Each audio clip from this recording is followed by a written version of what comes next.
खबरें तजारती दुनिया से। हुकूमत की जारी करदा 15, 25 और 40 हजार और 75 हजार रुपए वाले प्राइज फंड्स वापस की आखिरी 31 दिसंबर है। स्टेट बैंक की जानिब से जारी एलामिया में कहा गया कि ये फंड स्टेट बैंक समेत किसी भी कमर्शियल बैंक की ब्रांच में वापस किए जा सकते हैं। कौमी फंड्स को कैश भी करवाया जा सकता है। तारीख गुजर जाने के बाद कोई दरख्वास्त कबूल नहीं की जाएगी।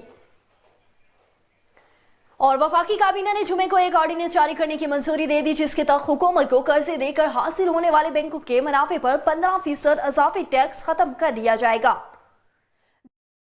में कमी की तलाफी के लिए उनके स्टैंड्स इनकम टैक्स की शरह में 5% इजाफा करते हुए 44% कर दी गई। वजीर आजम शहबाज शरीफ की सरबराही में वफाकी काबीना ने पाकिस्तान बैंक्स एसोसिएशन और वफाकी हुकूमत के दरमियान 15% एडवांस टोल डिपॉजिट टैक्स के मामले पर तय पाने वाले मायदों को कानूनी तहफ़्फ़ुज़ फराहम किया। और हुसूसी सरमायाकारी सहूलत कौंसिल SIFC की काविशों से OGDCL ने हैदराबाद से तेल और गैस की पैदावार का आगाज कर दिया।